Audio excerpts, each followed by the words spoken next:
In the glittering skyline of New York, where billionaires played with fortunes as if they were pocket change, one of the most celebrated CEOs was Adrian Blackwell, a man who had built an empire in luxury hotels, a man whose face appeared on magazine covers, and whose arrogance often outshone his success. But behind the glass walls of his penthouse apartment, his wife Alara lived a life far from the glossy perfection the world assumed, because to Adrian, she was nothing more than a shadow, a woman he tolerated but never cherished, a wife he had married for reasons of social expectation rather than love. And when he looked at her across the dinner table, his eyes carried a coldness sharp enough to slice through her self-worth. For to him she wasn't glamorous, she wasn't model-thin, she didn't fit the image of the trophy wife he wanted to parade at galas. And so he humiliated her quietly, with his dismissive glances, his cruel little smirks, and sometimes with words that stung deeper than knives, calling her plain unworthy, a mistake, until those words settled into her bones like poison. But Alara, though wounded, carried herself with a grace that his cruelty could not completely extinguish, because deep within her heart lived a secret love for beauty, for craftsmanship, for the delicate art of designing jewelry, a talent she had nurtured quietly in sketchbooks since her teenage years, a world Adrian never cared to ask about, for in his eyes, her only role was to be silent and invisible beside him. But the silence at home was deafening, and the loneliness cut deeper when she began to notice his absences. The late-night meetings that weren't about business, the perfume that lingered faintly on his suit jackets, the texts he guarded with a secrecy that confirmed what she already feared, that he was not only disinterested in her, but also entangled with someone else, someone who fit his image of beauty. And though her heart cracked under the weight of betrayal, she swallowed her pain, unwilling to let the world see her break. Until one evening at a charity gala, it all unfolded in a way that left scars she would never forget, for Adrian had barely introduced her to the room of elite guests, walking several steps ahead of her as though ashamed to be seen with her. And when an investor made a joke at her expense, calling her the dull half of a shining coin, Adrian did not defend her. He laughed. He actually laughed with them, and Alara, standing there in her modest gown, felt the air leave her lungs, her dignity crumbling under the weight of humiliation as whispers rippled through the crowd. But it was when Adrian's mistress, a woman draped in diamonds and arrogance, brushed past her with a knowing smirk, that Alara realized her marriage had become not just a cage but a public spectacle. And later that night when they returned home, she gathered the courage to ask him why he treated her this way, why he married her at all if she was such a disappointment. And his answer, cruel and casual, burned her more than any slap could have. For he said, "Because I thought you'd stay out of the way, Alara. You're not the kind of woman who shines. You're just ordinary." And with that, he poured himself a drink and walked out to meet the very woman who mocked her, leaving Alara standing in their cold, empty apartment with tears streaming down her face. But what Adrian never realized was that in breaking her, he was also forging her resolve. For in the days that followed, when loneliness pressed on her chest like a weight, Alara found herself retreating to the one place she still felt alive, her small studio tucked away in a quiet corner of the apartment, where her sketchbooks lay waiting, filled with designs she had never shown anyone. Designs inspired by nature, by dreams, by the fragments of hope she still carried. And as her pencil danced across the page, she felt a strength she thought she had lost, remembering the girl she once was before Adrian's shadow consumed her. And though the world outside believed she was nothing more than the humiliated wife of a powerful man, Alara was beginning to rediscover a truth she had long buried, that her worth was not defined by his gaze, and her beauty was not in fitting into his standards, but in the brilliance of the art her hands could create. And so, even as Adrian flaunted his affairs and dismissed her presence, Alara began quietly weaving her pain into designs, unaware that the very work she did in secret would one day rise to shake the very industry that laughed at her, unaware that the same people who mocked her would soon bow their heads in awe of her genius. For every sketch she made was not just jewelry. It was her heart, her soul, her unbroken spirit turned into gold and diamonds, and though she had not yet taken her first step into the world, the storm was already forming. and it was only a matter of time before it would break. The days that followed the gala humiliation could have broken anyone else. For the sting of betrayal from Adrian's laughter echoed endlessly in Ilara's mind. But rather than allow herself to drown in despair, she clung to the one place where his words could not reach her studio, her sanctuary, where the outside world ceased to exist, and only the magic of her sketches remained. And with each line she drew, with every gemstone she imagined, she poured the pain of rejection into something beautiful, crafting necklaces inspired by tears that fell like diamonds, rings symbolizing resilience with unbreakable circles of strength, and bracelets shaped with patterns of fire and rebirth. And though she worked in silence, though no one but her saw the brilliance on the pages, she felt a stirring inside her, as if the universe itself was whispering that her time was coming, and then fate, in its peculiar way, opened a door she never expected. For one morning, while sipping coffee in a small cafe near Central Park, she overheard two young women talking about a local competition hosted by a renowned jewelry house, contest that promised to discover new talent, offering winners a chance to display their designs at New York Fashion Week. And though Ilara's first instinct was doubt, her husband's voice echoing that she was ordinary, invisible something inside her pushed back. A voice she had ignored for far too long, urging her to try, to take a chance, for what did she have left to lose?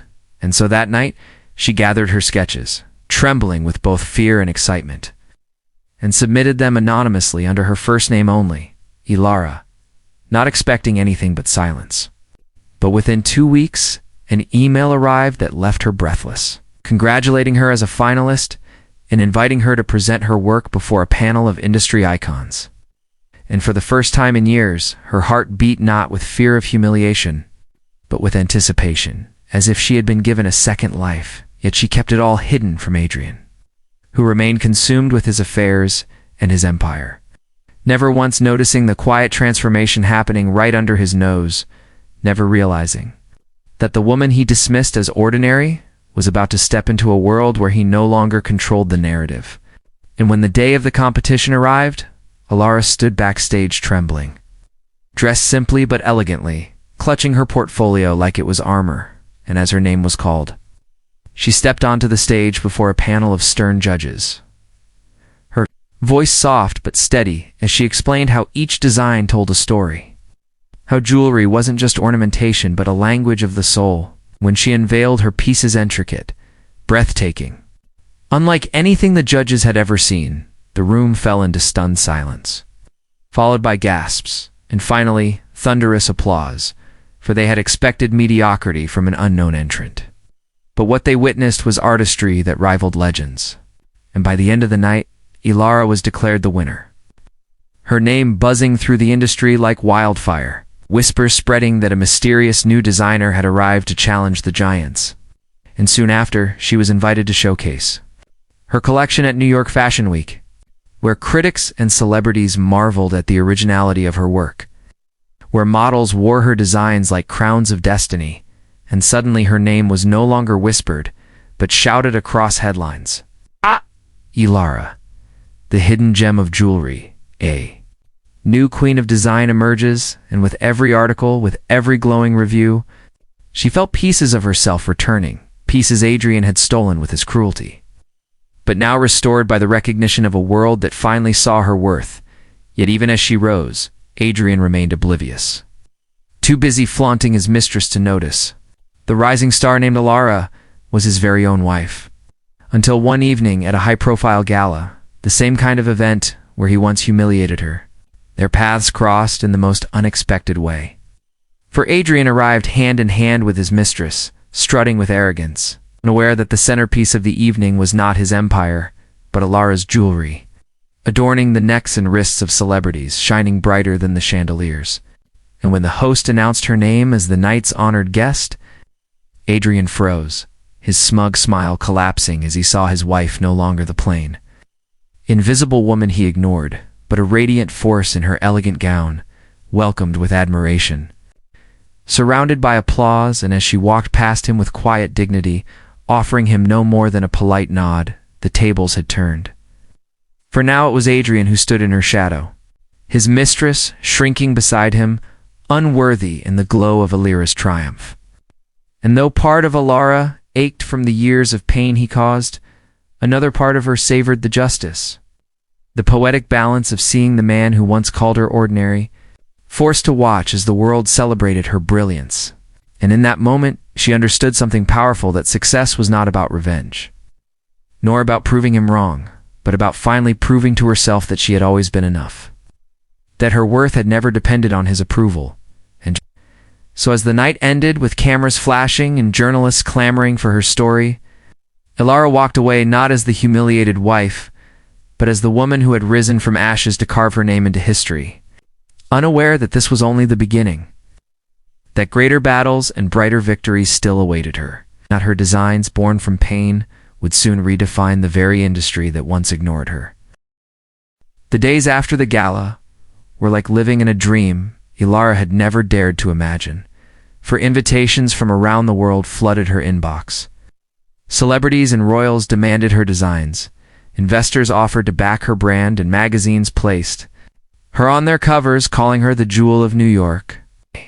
And while Adrian seethed in silence, watching the wife he had mocked transform into the woman everyone adored, Alara only grew stronger, building her own company with grace and intelligence, surrounding herself with a team that believed in her vision, and soon, her jewelry brand, Eterna, became not just a business but a movement, symbolizing resilience, empowerment, and timeless beauty, with each collection telling a story of rising from pain into power.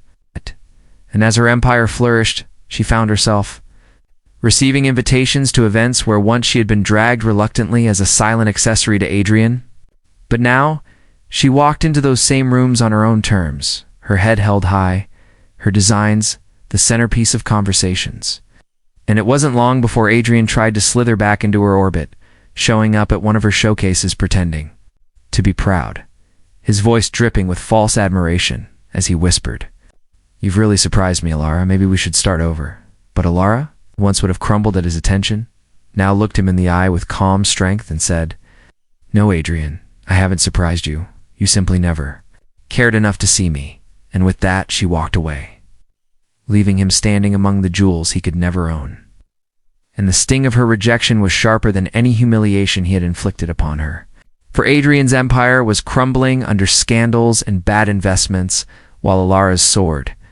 And soon their divorce became public, the media painting him as the unfaithful fool who discarded a diamond, while praising Alara as the woman who rose above betrayal.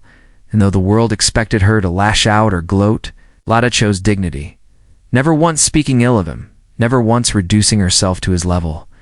For she had learned that true power was not in revenge but in moving beyond the need for it, and her grace only magnified the respect she earned.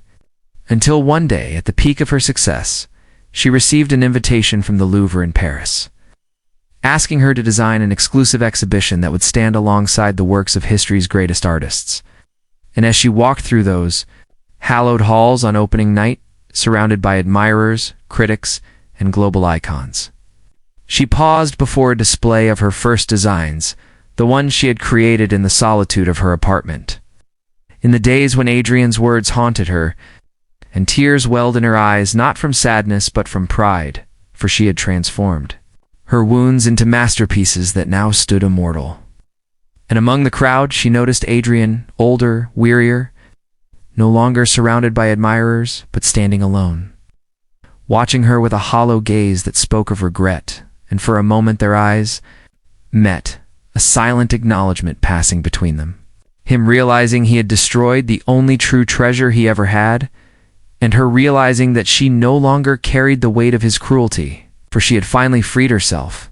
And as the cameras flashed, as the applause erupted, Alara smiled, not at him, but at the life she had built, at the woman she had become. And when a little girl approached her shyly asking if she could be a jewelry designer someday too, Alara bent down, placed one of her own sketches into the girl's hands, and whispered, "Don't let anyone tell you you're not enough. You already shine." And in that moment she knew her journey had come full circle. For her story was no longer about humiliation or betrayal. It was about empowerment. It's about becoming a beacon for others who felt invisible. And as the night closed, in the city of lights, Ilara stood surrounded by the brilliance of her own creation. Her heart finally unburdened, her legacy sealed, proving to the world and most importantly to herself that no matter how cruel the world or how cold the betrayal, the soul that chooses to rise cannot be silenced. And the woman once humiliated by her husband had not only shaken an industry, she had rewritten what it meant to shine.